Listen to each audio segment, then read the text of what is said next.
بسم اللہ الرحمن الرحیم. میں ہوں فرزند کشمیر حمزہ سلیم کینی.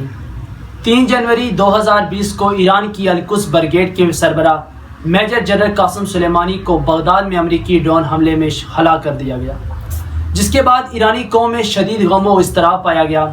القدس بریگیڈ کے سربراہ پچھلے 32 سالوں سے ایران سے باہر تمام کارروائیوں کو ہیڈ کر رہے تھے. اس کے علاوہ قاسم سلیمانی آیت اللہ خامنائی کے بعد ایران کی اہم ترین شخصیات میں بھی ان کا شمار کیا جاتا تھا.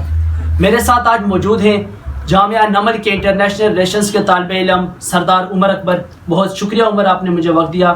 عمر، سب سے پہلے مجھے بتائیے گا کہ قاسم سلیمانی کی جو ہلاکت ہوئی اس کے بعد کچھ جگہوں پر مٹھائیاں اور کچھ جگہوں پہ ماتم، یہ کیا تماشا؟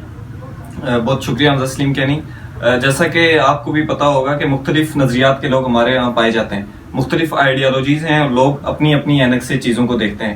اور بڑی بدقسمتی کے ساتھ اور افسوس کے ساتھ یہ بات کہنی پڑ رہی ہے کہ آج کا مسلمان فرقوں میں بٹا ہوا ہے. جیسے کہ ڈیوائڈ اینڈ رول تھا، پہلے مسلمانوں کو تقسیم کیا گیا اور مسلمانوں کو پھر فرقوں میں تقسیم کیا گیا. تو جو شیعہ مسلک کے لوگ ہیں وہ لوگ قاسم سلیمانی کو شہادت کے رتبے پر فائز کر رہے ہیں، اور باقی کچھ لوگ جو ہیں ان کا کہنا یہ ہے کہ یہ صدام حسین کے قتل میں بھی ملوث تھا، یہ عراق میں جو آپریشن ہوا ان میں بھی یہ ملوث تھا، اس کے علاوہ افغانستان میں جو امریکہ نے انویڈ کیا اس میں بھی یہ ان کے ساتھ شامل تھا. تو بعض لوگ اس حوالے سے قاسم سلیمانی کو اچھا نہیں سمجھتے اور وہ لوگ امریکہ کے اس جو عمل ہے اس کو درست قرار دے رہے ہیں. گزشتہ رات ایران نے بہترین جواب دیا، امریکہ کی ایئر بیسز پر حملہ کر دیا. کیا ہونے جا رہا ہے؟ جیسا کہ آپ کو بھی پتا ہوگا کہ جو ہی انہوں نے اٹیک کیا اور قاسم سلیمانی کی وفات کی خبر آئی تو اس کے بعد ایرانی جو عوام ہے اس میں شدید غم و غصہ اور اضطراب پایا جا رہا ہے، اور بہت بڑی میس موبلائزیشن ہوئی ہے قاسم سلیمانی کی جو فنرل تھی اس کے دوران، اور جو ان کا جنازہ تھا وہ ابھی تک میرے خیال سے آج دفن ہوا ہے، اور کل جو بھگدڑ مچ گئی اس کے نتیجے میں تقریباً 40 افراد ہلاک ہو گئے اور متعدد زخمی ہو گئے. تو اس سے آپ دیکھ سکتے ہیں کہ وہ ایک فرد واحد کے لیے وہ لوگ آگے نہیں آئے، فرد واحد کے لیے اتنی بڑی دنیا نہیں نکلی، وہ لوگ اپنی قوم کا اس کو رہبر مانتے تھے، رہنما مانتے تھے.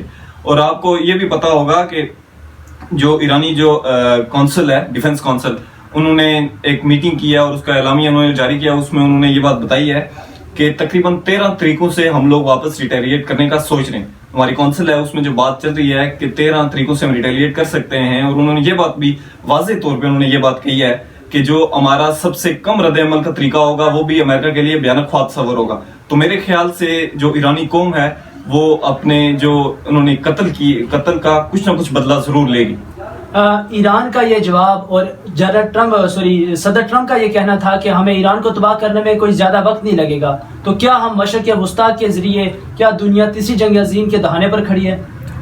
دیکھیں، اس بارے میں مختلف خیالات ہیں. جہاں تک میری ریسرچ ہے، جہاں تک میں نے مطالعہ کیا ہے، تو جنگ عظیم اول جو تھی یا جو جنگ عظیم دوم تھی اس میں جو الائنسز بنے ہوئے تھے وہ واضح تھے، اور اس وقت کے حالات الگ تھے. وہ 20ویں صدی تھی، آج 21ویں صدی ہے، سچویشن بہت ڈیفرنٹ ہے. تو اس وقت طاقتیں تھیں آپس میں جن کا مقابلہ تھا، الائنسز تھے جس کی بنیاد پہ جنگیں ہوئیں. اور آج میرا نہیں خیال کہ امریکہ کے مقابلے میں کوئی ایسی طاقت ہے جو جنگ لڑ سکے. اور ایران کی اکانومک کنڈیشن کے بارے میں آپ کو پتا ہوگا کہ ایران امریکہ کے سامنے نہیں کھڑا ہو سکتا. اگر وہ چند لمحوں کے لیے بھی ایران امریکہ کے سامنے ہو جاتے ہیں، یہ آمنا سامنا ہو جاتا ہے ان کا، تو ایران کی اکانومی فوراً سے پہلے ڈاؤن فال کر جائے گی، ایران کے پاس کچھ نہیں بچے گا. اور ہمیں نہیں معلوم کہ ایران کے پاس اتنا بھی اسلحہ ہے کہ وہ ایک دن بھی شاید امریکہ کے سامنے کھڑا ہو سکیں. اور پھر اگر یہ جنگ میں آگے انوالو ہو گئے اور پھر یہی ہوگا کہ آپ دیکھیں گے کہ کچھ عرصے بعد یہ ایک کالونی بن جائے گی امریکہ کی ایران. جیسا کہ صدر پوٹن نے آج سیریا کا دورہ کیا، اس کے بعد عراق گئے، آج اس کا ٹرکی کا بھی ان کا ایک دورہ تھا. تو یہ کیا چین، رشیا اور یہ جو عرب ممالک ہیں، اس پورے سینیریو میں آپ ان کو کہاں پر دیکھ رہے ہیں؟ دیکھیں، چین ہے، عرب ہے یا دوسرے ممالک ہیں، سب کا سب سے پہلے نیشنل انٹرسٹ ہوتا ہے سب کا. آپ کو اس کا بات کا بھی پتا ہوگا. ابھی تک یہ بہت بھیانک عمل ہے جو امریکہ نے کیا ہے.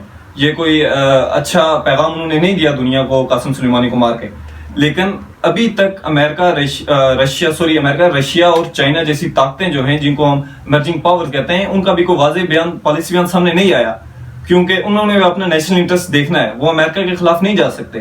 پچھلے دنوں آپ کو یاد ہوگا کہ جب امریکہ نے پابندیاں لگائی تھی تو جو ہواوے موبائل تھا اس کی مارکیٹ کتنی گر گئی تھی. تو اگر اسی طرح کوئی پالیسی بیان دے دیتا ہے اور امریکہ جو ہے وہ اگر کوئی چائنا کی کسی ایک کمپنی پابندی لگا دیتا ہے تو وہ بہت تناؤ کا شکار ہو جائیں گے. آپ کو پتا ہوگا کہ کوئی بھی کنٹری اپنے جو ان کا سیلف انٹرسٹ ہوتا ہے, نیشنل انٹرسٹ ہوتا ہے, اس پہ کمپرومائز نہیں کرتی. اور جو چین ہے وہ کچھ بھی ہو جائے وہ اپنی جو معیشت ہے اس پہ کمپرومائز نہیں کریں گے اور وہ ڈپلومیسی سے اپنا جو سفارتکاری ہے اس کو چلائیں گے. 3 جنوری کے واقعے کے بعد مائک پومپیو کی فوراً جناب ہمارے جنرل باجوہ کو کال ہے. اس کے علاوہ تمام مختلف ممالک کے جو وزرائے خارجہ تھے ان سے انہوں نے بات کی. تو آپ اس پورے واقعے میں آپ یہ جو پورا عمل ہے اس میں پاکستان کو کہاں پر کھڑا دیکھ رہے ہیں؟ دیکھیں, انہوں نے مختلف ممالک کے وزرائے خارجہ کو ٹیلی فون کالز کی, انہوں نے جو ریاست کے سربراہ تھے ان کو کالز کی, انہوں نے باجوہ صاحب کو بھی کال کی اور ان کو اعتماد میں لیا. انہوں نے اپنی بتائی کہ ہم اس پوزیشن پر کھڑے ہیں اور ہم نے یہ کیا. لیکن پاکستان جو ہے, آپ کو بھی جیسا کہ معلوم ہوگا کہ پاکستان جو اسٹریٹجک ڈیپتھ ہے دنیا کی ہے, بلوچستان اور افغانستان جو ہے اس پہ پاکستان کا اثر و رسوخ ہے. بلوچستان تو ڈائریکٹ پاکستان کے پاس ہے اور افغانستان میں بھی کسی حد تک آپ کہہ سکتے ہیں. تو پاکستان کا اس میں بہت اہم رول ہو سکتا ہے دنیا کے امن کو بنانے میں یا دنیا کو جنگ کی طرف لے جانے میں. لیکن پاکستان کا اسی دن پالیسی بیان آ گیا تھا, ترجمان پاک فوج کی طرف سے بھی آیا کہ ہم کسی جنگ کا حصہ نہیں بنیں گے اور اپنی زمین کو استعمال نہیں ہونے دیں گے. اور چیئرمین سینٹ صادق سنجرانی کے کہنے پر فارم منسٹر شاہ کرشی جو ہیں وہ بھی سینٹ میں آئے اور انہوں نے واضح طور پہ کہا کہ ہم کسی جنگ کا حصہ نہیں بنیں گے, ماضی کی غلطیاں نہیں دہرائیں گے اور ہم اپنی سرزمین کسی کے خلاف استعمال نہیں ہونے دیں گے. جی عمر, اس وقت پاکستان کے اندر مختلف نظریات اور مختلف باتیں جنم لے رہی ہیں کہ 2001 میں بھی پاکستان کی کچھ اسی طرح کی سچویشن تھی اور پاکستان نے, کچھ لوگوں کا کہنا ہے کہ ڈالر کا جو کھنچاؤ تھا وہ پاکستان کو افغان وار میں لے گیا. تو کیا اس دفعہ بھی ڈالر پاکستان کو کھینچ کر ایران وار میں لے جائے گا؟ دیکھیں, کچھ بھی کہنا قبل از وقت ہے, لیکن آپ کو اتنی بات ضرور سمجھنی چاہیے کہ اس وقت سچویشن الگ تھی, ابھی سچویشن الگ ہے. اس وقت ورلڈ آرڈر الگ تھا, ابھی ورلڈ آرڈر الگ ہے. اس وقت پاکستان میں حکومت کوئی اور تھی, امریکہ میں حکومت کوئی اور تھی. اب پاکستان نے جو غلطی کی تھی 2001 میں, جس کے ان کو جو قربانی چکانی پڑی, جس کے بدلے میں 70,000 قربانیاں انہوں نے دیں اور کروڑوں اربوں ڈالر کی جو معیشت کا نقصان ہوا, میرا نہیں خیال کہ پاکستان واپس وہ چیز دوہرا